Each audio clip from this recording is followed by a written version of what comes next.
बिहार में सबसे fast grow करने वाला जिला पटना, पटना के बाद मुजफ्फरपुर, मुजफ्फरपुर के बाद भागलपुर और भागलपुर के बाद चौथे स्थान पर कोई है तो वो है पूर्णिया। और उस पूर्णिया में सबसे ज्यादा फास्ट ग्रोथ से ग्रो करने वाला कोई एक एरिया है तो उसका नाम है लाइन बाजार, जहां से पूरे सीमांचल के 8 से 10 यानी कोसी सीमांचल के 8 से 10 जिले के लोग जो है लाइन बाजार पर डे आते हैं।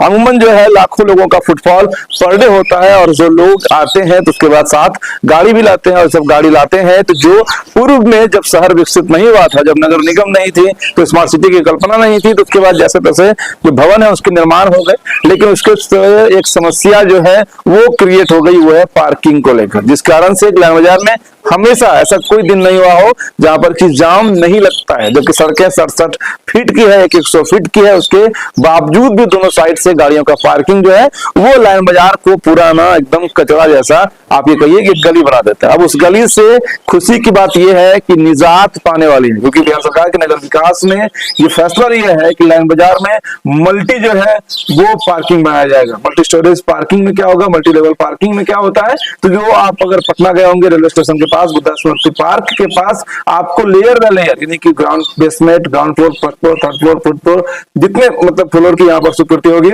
उतने फ्लोर में सिर्फ और सिर्फ गाड़ियां लगेगी। मतलब साफ है, लिफ्ट सिस्टम रहेगा, आपकी गाड़ियां उस लिफ्ट से ऊपर जाएगी और फिर जब आपका नंबर आ जाएगा तो उस हिसाब से फिर आपकी गाड़ियां लिफ्ट के माध्यम से बाहर निकल जाएगी। जिस तरह से अगर आप सिटी सेंटर मॉल सिलीगुड़ी जाते होंगे तो वहां पर आपको एक रास्ते से एंटर करना है, दूसरे रास्ते से फिर एग्जिट करना है। वो तो सिर्फ बेसमेंट में होटल सिटी सेंटर जो मॉल है वहां पर उसका सिर्फ पार्किंग है, लेकिन ये एक मल्टी लेवल पार्किंग होगा।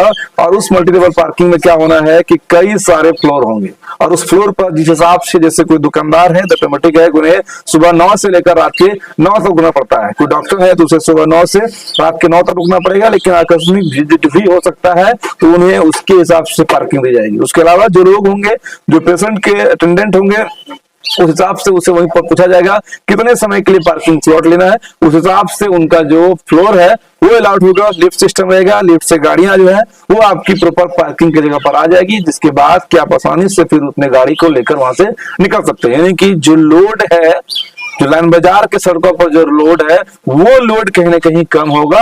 और अभी फिलहाल ये जानकारियां हम लोगों को नहीं है कि कितने फ्लोर के ये निर्माण होने हैं और कितनी गाड़ियां एक समय में उस पार्किंग स्लॉट में रह पाएगी। बाकी कुछ जानकारी फिर हम लोग किसी दूसरे वीडियो में बताएंगे, लेकिन थैंक्स कर रहे हैं नगर निगम पूर्णिया को, सरकार बिहार को, भारत सरकार को कि आपने पूर्णिया में मल्टी स्टोरेज पार्किंग का जो कंसेप्ट है लाइन बाजार में इसलिए दिया क्योंकि वहां पर पेशेंटों का, डॉक्टरों का एक बहुत बड़ा हब है और वहां पर पेशेंट लाखों की तादाद में पर डे आते हैं। तो कहने का बड़ी जरूरत उस एरिया को मल्टी स्टोरेज पार्किंग की जरूर है, क्योंकि अगर पार्क बनाने के लिए, पार्किंग बनाने के लिए अगर लोगों के घर को तोड़ा चला गया तो फिर तो दिक्कतें आ जाएगी, पूरा शहर ही खत्म हो जाएगा। तो कम से कम ये प्रयास जो है वो सराहनीय है। जब सराहनीय प्रयास होता है तो हम लोग जरूर उसके लिए धन्यवाद, थैंक्स जरूर करते हैं। तो थैंक्स टू नगर निगम पूर्णिया। इस वीडियो को शेयर भी करिएगा, अपने राय कमेंट में जरूर लिखिएगा। जय हिंद।